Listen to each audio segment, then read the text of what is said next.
예, 안녕하세요. 오늘은 재미있는 디작신 문제풀이를 해볼게요. 디작신 이전 영상 봐주시고 이제 이해하시고 이번 영상 보시면 너무 쉽게 느껴지실 거예요.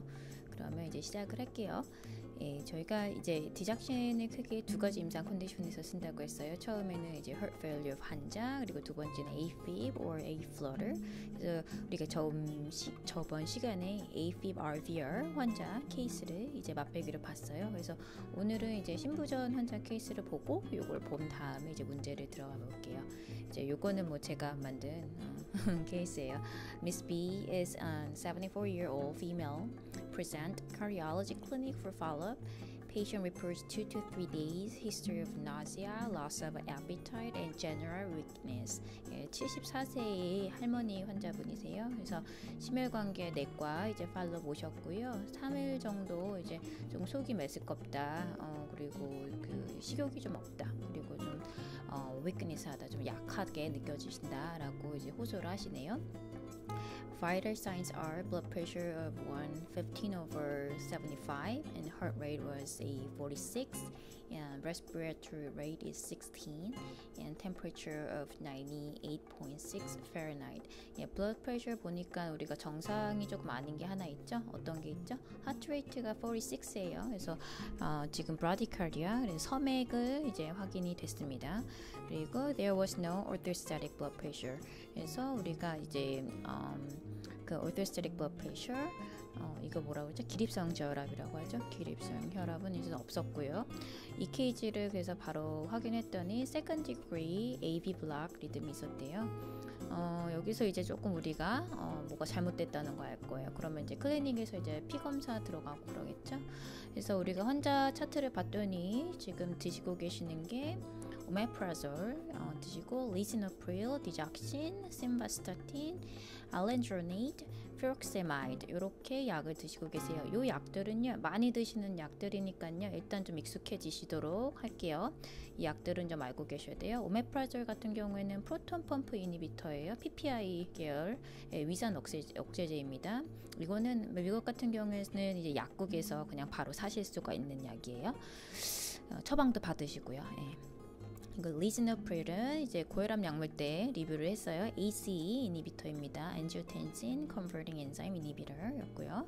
그리고 디작신 우리가 지금 공부하고 있는 강심제 하루에 한 번씩 드시고 있고, 심바스타틴 이것도 하나 되게 많이 쓰시는 고지혈증제예요. 10mg 지금 하루에 한 번 드시고 계시네요. 알렌드로네이트는요 이거는 이제 그 골다공증 약이에요. 뭐 환자분이 골다공증 있으시겠죠. 74세 고령의 연세가 있으신 할머니시잖아요. 그리고 지금 또 드시는 게 레이식스 상품명 제 지네릭 이름으로 이제 피록세마이드라고 하죠. 요거는 이제 루프계 이뇨제였습니다. 먹으면 포타슘 몸에서 빠진다. 그래서 저칼륨 혈증 있을 수 있다. 그래서 디작신 드실 때는 주의해서 봐주자라고 말씀드렸었어요.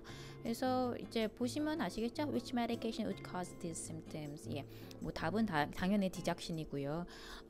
이땐 이제 이런 환자 케이스 보실 때 일단은 우리가 우로서는 증상을 좀 보셔야 돼요. 증상이 지금 뭐가 나왔죠? Nausea, loss of appetite, and general weakness. 이제 GI형 증상, 즉 그 위장관계 증상을 제일 먼저 호소를 합니다. 디작신 먹는 환자가 이런 게 있다. 그러면은 조금 신경 써서 보자. 그리고 바이탈 봤더니 heart rate가 46, 그리고 EKG AV 블락이다. 그래서 다 이제 좀 비정상적인 것들이 이제 체크가 되고 있네요. 이런 환자 보시면 이제 아시겠죠? 이 환자 랩 나가겠다, 디작신 레벨 나가겠다, 포타슘 수치 나가겠다 이런 생각이 들으실 거예요. 그리고 일단 또 약 쪽에서는 이제 레이식스 쓰고 있으니까 레이식스 먹는 환자 같은 경우에 포타슘이 배출된다. 그래서 포타슘 레벨이 조금 낮을 수가 있고 디작신 레벨이 이제 2.0 나노그램 아니더라도 디작신 탁시시티가 나올 수 있겠다.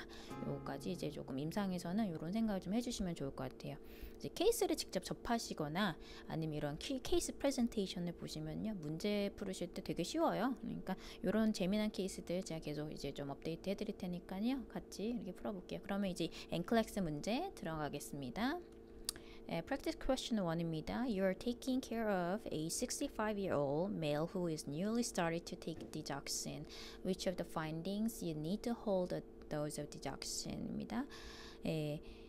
이거는요, 이제 정상 이제 바이탈 수치랑 랩 수치를 알고 있는지에 대해서 이렇게 물어보는 문제인 거예요. 65세에 디곡시 먹고 있는 환자가 있는데 언제 홀드를 할 거라는 질문입니다. 1. Heart rate is 64. 트레이트 정상 이제 성인 같은 경우에는 이제 60세 이상이면 줄 수 있다고 그랬어요. 그래서 1번은 아니네요. 그래서 2번 serum glucose level 86 이거 정상이죠.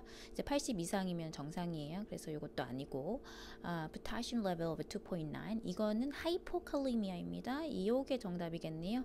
우리 디작신은 우리 정상 포타슘 수치일 때 이럴 때 줘야 되고 정상 포타슘 수치를 아셔야 되겠잖아요. 그거는 3.5에서 4.5입니다. 어떤 기관마다 조금씩 다른데요. 이게 기준으로 우리가 안전하게 볼 때는 3.5에서 한 4.5예요. 디작신 레벨은 0.5에서 2.0까지를 정상으로 보되 치료적 타겟은 이제 0.5에서 0.8이었습니다. 그래서 4번은 굿 넘버, 그래서 이거 아니고 그래서 답은 3번입니다. 문제 두 번째 가볼게요. Which medication increased the risk of digoxin toxicity? 예, 어떤 약이 디곡신 중독증 올리냐 였습니다. 아까 저희 케이스에서 봤어요. 답은 2번 퓨럭세마이드, 이게 레이식스였죠. 그래서 루프계 이뇨제, 요게 답이었습니다. 2번. Practice question 3의 세 번째 문제입니다. 디작신 중독의 초기 증상이었어요. Please select early signs and symptoms of digoxin toxicity. 아까 저희가 리뷰했어요. GI 증상부터 먼저 온다. 그래서 답이 3번, 5번이에요. Anorexia and nausea.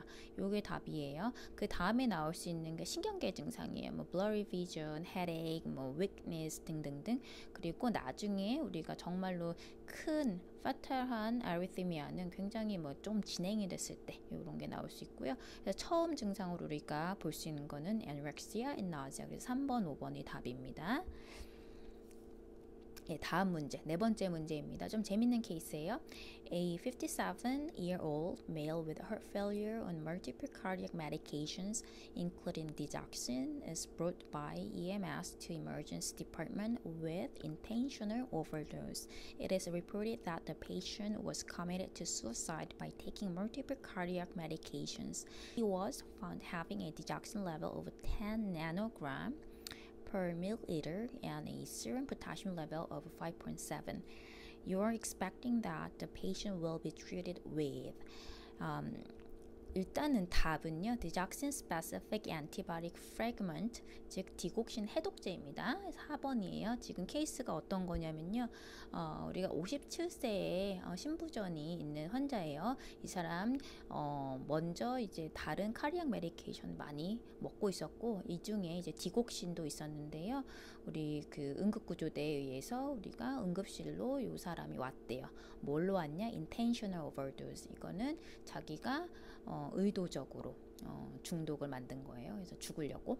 It is reported that the patient was committed to suicide. 죽으려고 자기 혼자 이제 자살을 하려고 요거 약을 이제 카리악 메디케이션을 많이 먹었대요.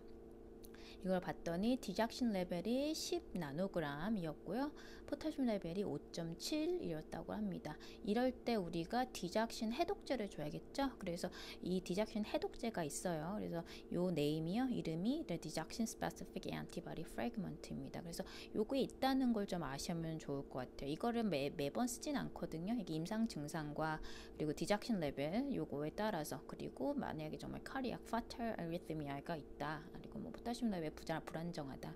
그럴 때 씁니다. 그리고 당연히 뭐 중환자실로 입원을 하시겠죠. 그래서 이머전시 룸에서 뭐 이제 베이징 랩 월크업하고 EKG 찍고 텔레 계속 모니터하다가 뭐 중환자실로 올라가겠죠.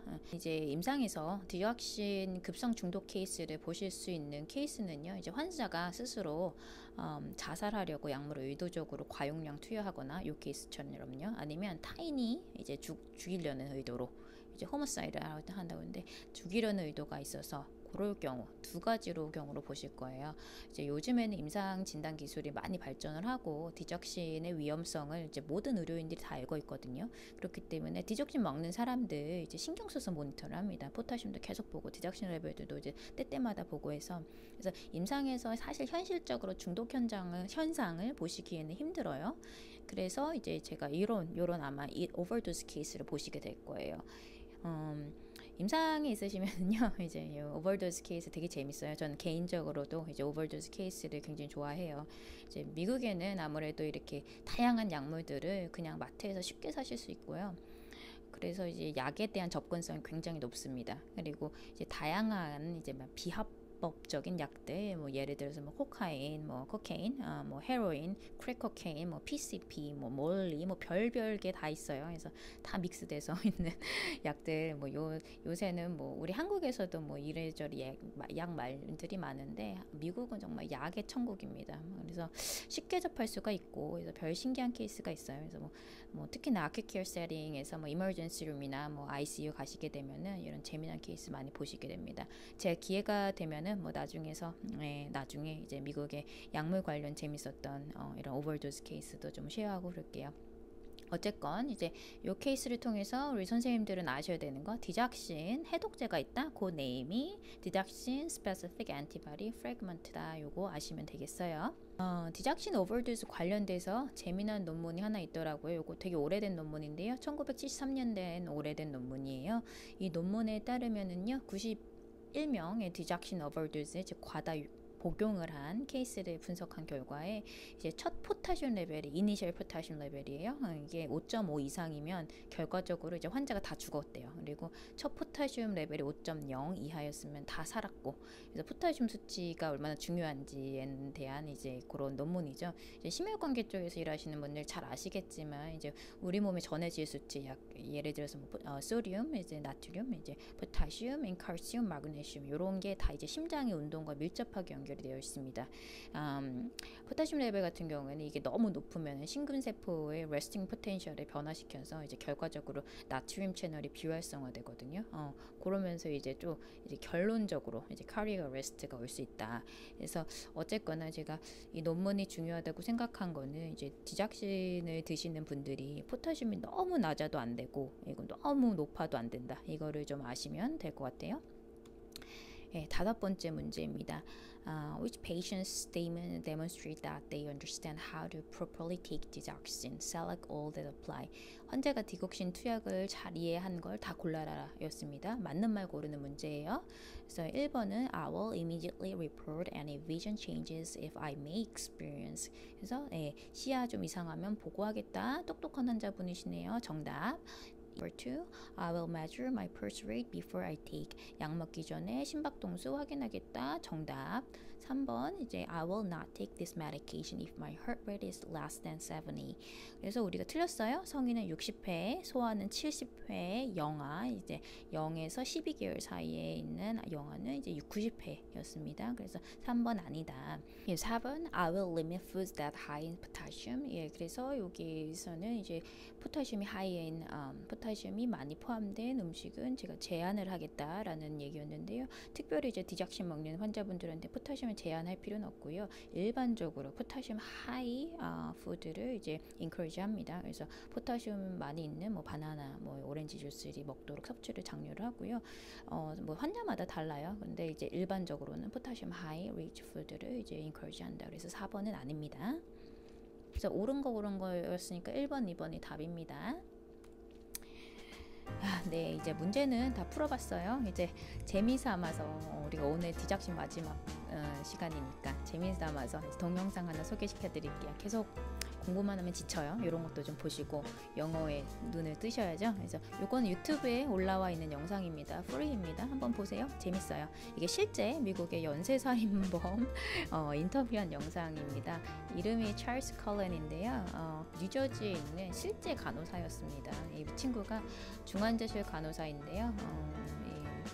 디작신이랑 인슐린을 사용해서 40명의 이제 중환자들을 살해했습니다. 이게 책으로도 나왔어요.